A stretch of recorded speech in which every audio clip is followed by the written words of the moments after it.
जंगल में ऑटो चलाने वाला बंटी कबूतर रहता था। एक बार की बात है, बंटी कबूतर रात में सवारी छोड़ने के लिए काफी दूर आ जाता है। तभी उसे रास्ते में एक चिड़िया दिखाई देती है। अरे ये कितनी खूबसूरत चिड़िया है। अच्छा है वापसी में सवारी मिल गई। पूछता हूँ इस चिड़िया को कहाँ जाना है। रुको रुको ना। हाँ चिड़िया बहन बोलो कहाँ जाओगी तुम? जहाँ आप जाएंगे वहाँ जाऊंगी मैं। चिड़िया बहन मैं तो अपने घर जाऊंगा। चलिए आप बैठ जाइए, मैं आपको रास्ते में छोड़ दूंगा। जरा जगह तो दीजिए, जब भी तो बैठूंगी मैं। अरे चिड़िया बहन आप पीछे बैठिए जहाँ सवारी बैठती है। उसकी ये बातें सुनकर बंटी कबूतर को बहुत अजीब लगता है। तभी उसकी नजर उसके पैरों पर पड़ती है। उसके पैर उल्टे होते हैं, जिसे देखकर वो डर जाता है। अरे भागो भागो रे भागो भैया। कहाँ जाएगा तू बचकर बंटी कबूतर? आज तुझे छोड़ूंगी नहीं। कितने दिनों बाद मेरी प्यास बुझेगी।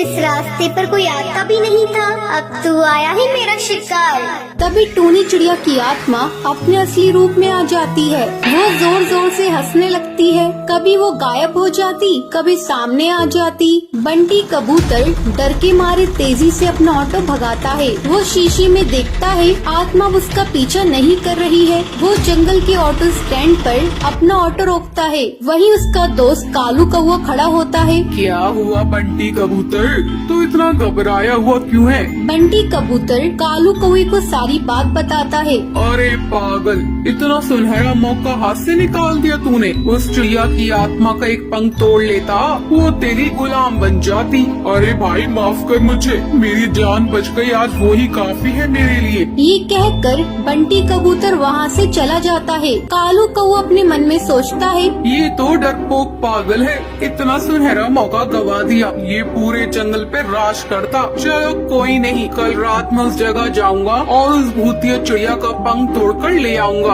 अगले दिन कालू कौवा अपना ऑटो लेकर उसी जंगल के रास्ते पर जाता है। वहाँ पर एक चिड़िया खड़ी होती है। रोको रोको ना, ऑटो रोको, मुझे जाना है। अरे भाई लगता है ये वही चिड़िया की आत्मा है, इसका पंख तोड़ लूंगा। ये कहकर कालू कौवा अपना ऑटो उसके सामने रोकता है और उसके पंख तोड़ने लगता है। अरे बेवकूफ कौवे बदमाश, तेरी हिम्मत कैसे हुई? तूने मेरे पंख तोड़ने की कोशिश की। रुक, तुझे भी बताती हूँ। टुनटुनी चिड़िया पास में पड़े डंडे से उसे बहुत मारती है। अरे बहन मुझे माफ कर दो, मुझे लगा तुम एक चिड़िया की आत्मा हो। अरे बदतमीज, तुझे मैं कहाँ से आत्मा नजर आ रही हूँ? चल भाग यहाँ से। टुनटुनी ये कहकर वहाँ से चली जाती है, पर टूनी चिड़िया की आत्मा पेड़ के पीछे खड़े होकर ये सब देख रही होती है। अगले दिन कालू कौवा फिर से अपना ऑटो लेकर वहाँ पर आता है। भाई आज तो पहले उसके पैर देखूंगा तभी उसके पंख तोड़ूंगा, वरना कल की तरह पिटाई हो जाएगी मेरी। अब फिर से वहाँ पर एक चिड़िया खड़ी होती है। रोको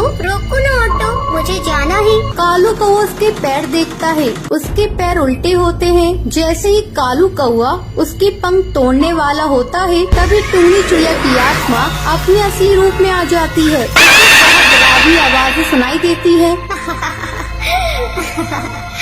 कालू कौवे आ मेरे पंख तोड़ेगा, ये ले तोड़ के दिखा। टूनी चिड़िया की आत्मा कभी उसके सामने आ जाती, कभी उसके पीछे। वो उसे बहुत मारती है। मुझे माफ कर दो चिड़िया की आत्मा, मैं आगे से कभी भी ऐसा नहीं करूँगा। मुझे जाने दो, मत मारो। क्यों छोड़ दूं तुझे? तो जैसे मन चले बदमाश पक्षियों को मारना ही तो मेरा लक्ष्य है। तुम जैसे लालची पक्षियों को जीने का कोई हक नहीं। तभी वहाँ पर बबलू कबूतर ऑटो में अपनी सवारी बिठाकर वहाँ से गुजर रहा होता है। अरे चिड़िया की आत्मा छोड़ दो उसे, मैं तुमसे विनती करता हूँ। नहीं, मैं इसे नहीं छोड़ सकती। तुम जानते हो, एक बार ऐसे ही मैं इस जंगल से ऑटो में जा रही थी। उस ऑटो वाले ने मेरा सामान लूट कर मुझे जान से मार दिया। जब से जो भी मुझे लालची पक्षी दिखाई देता है, मैं उसे जान से मार देती हूँ। तभी सुंदरी कौवी बोलती है, अरे टूनी चिड़िया तुम सही कह रही हो, तुम्हारे साथ गलत हुआ है, लेकिन तुम भी सही नहीं कर रही हो। ना जाने कितने पक्षियों को तुम मार रही हो। वो सब उसे बहुत समझाते हैं। वो कालू कौवे को छोड़ देती है। मुझे माफ कर दो, तुम सब सही कह रही हो। मैंने अपने इंतकाम पूरा करने के लिए ना जाने कितने पक्षियों के परिवार को तोड़ा है, पर अब नहीं। इस दुनिया में तुम जैसे नेक दिल पक्षी भी होते हैं। ये कहकर वो वहाँ से चली जाती है। टुनटुनी का पति बंटी एक कुली था। वो नदी पार से आने वाले पक्षियों के सामान को इधर से उधर करता था। एक दिन जब बंटी काम पर जा रहा था, तब टुनटुनी उससे कहती है, अजी, अपनी सेहत का भी ध्यान रखा करो। सभी किसी न किसी दिन छुट्टी लेते हैं, लेकिन तुम तो रविवार को भी काम करते हो। अरे पगली, अगर काम नहीं करूँगा तो घर कैसे चलेगा? तू तो माँ बनने वाली है, बच्चों का खर्चा बढ़ेगा। अगर काम नहीं करूँगा तो अपने बच्चों को अच्छी जिंदगी कैसे दूंगा?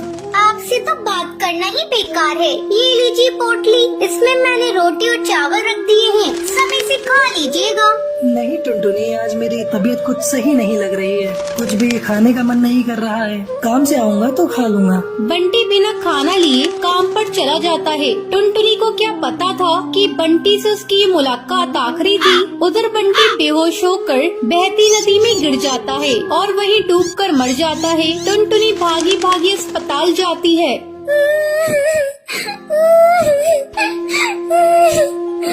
बंटी, ये क्या हो गया?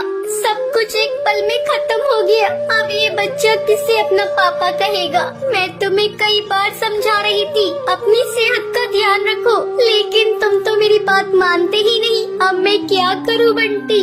समय तेजी से पंख लगाकर उड़ने लगता है। टुनटुनी एक बच्ची को जन्म देती है। एक दिन टुनटुनी के पास डाकिया एक खत लेकर आता है। अरे, ये खत तो कड़कनाथ सेठ की कंपनी की तरफ से आया है और मुझे बंटी की जगह कुली की नौकरी दी गई है। मुझे अपनी बच्ची की नौकरी करनी ही होगी, तभी मैं उसे एक अच्छे स्कूल में पढ़ा पाऊंगी और उसे बेहतर भविष्य दे सकूंगी। अगले दिन से ही टुनटुनी कुली बनकर पक्षियों का बोझ उठाती थी। जब भी नदी के उस पार से कोई पक्षी आता था, टुनटुनी तेजी से उन पक्षियों के पास पहुंच जाती थी। बहन जी, क्या मैं आपका बोझ उठा लूं? अरे, तुम तो एक चिड़िया हो, क्या तुम इतने बोझ को उठा सकती हो? हाँ हाँ बहन जी, मैं सारे बोझ को उठा लूंगी। बहन जी, मैंने अपनी जिंदगी में इतना बोझ उठा लिए है, ये बोझ तो उसके आगे कुछ नहीं है। क्यों, क्या हुआ? और तुम ये तुम्हारी बेटी को साथ में लेकर क्यों घूम रही हो? तुम्हारे पति कहाँ हैं? वो नहीं कमाते हैं क्या? क्या करिएगा बहन जी, मेरी दुख भरी कहानी सुनकर रोज इस नदी किनारे पे कई पक्षी आते हैं और मेरी दुख भरी कहानी सुनते हैं, लेकिन कोई मेरी मदद नहीं करता। अरे तुम मुझे तो बताओ, मैं तुम्हारी जरूर मदद करूंगी। क्या बताऊं बहन जी, मेरे पति की मौत इसी नदी में डूबकर हो गई थी। उसके बाद से मैं यहाँ कुली की नौकरी कर रही हूँ। देखो टुनटुनी, जब तुम्हारी बेटी थोड़ी बड़ी हो जाएगी तो उसको मेरे स्कूल में डाल देना। मैं उसे पढ़ा लिखा कर एक अफसर बनाऊंगी। मैं तुम्हें अपना पता दे देती हूँ। वो बुलबुल चिड़िया टुनटुनी को अपना पता दे देती है। इसी तरह कई साल गुजर जाते हैं। एक दिन जब टुनटुनी अपना घर साफ कर रही थी, तभी उसे उस बुलबुल का दिया हुआ पता मिलता है। अरे, ये पता तो वही है जो मैडम जी ने मुझे नदी किनारे पर दिया था। मैं तो बिल्कुल भूल ही गई थी। अब मैं अपनी बेटी को लेकर मैडम जी के स्कूल में जाऊंगी और उसे वहाँ पढ़ाऊंगी। टुनटुनी अपनी बेटी को लेकर उस पते पर पहुँचती है। आओ आओ टुनटुनी, बहुत दिन हो गए तुमसे मिले। मैडम जी, ये देखिए, मैं अपनी बेटी को अपने साथ लेकर आई हूँ। मैं चाहती हुई पढ़ लिख कर एक अफसर बन जाए, इसे मेरी तरह जीवन में संघर्ष न करना पड़े। हाँ हाँ टुनटुनी, तुम निश्चिंत रहो, मैं तुम्हारी बेटी को अच्छी तालीम दूंगी। तुम्हें एक दिन इस पर गर्व होगा। टुनटुनी अपनी बेटी का एडमिशन उस मैडम जी के स्कूल में कराकर निश्चिंत हो जाती है। उसे इस बात की खुशी थी, उसकी बेटी को उसकी तरह जीवन में संघर्ष नहीं करना पड़ेगा। तो ये थी आज की कहानी। क्या आपको पता है कालू कौवा बंटी कबूतर से चिड़िया की आत्मा का क्या तोड़ने के लिए कहता है? अगर आपको पता है तो आप हमें कमेंट करके जरूर बताएं। अगर आपको ये वीडियो पसंद आई हो तो इसे लाइक और ऐसी कहानियाँ देखने के लिए मेरे चैनल को सब्सक्राइब करना न भूलें।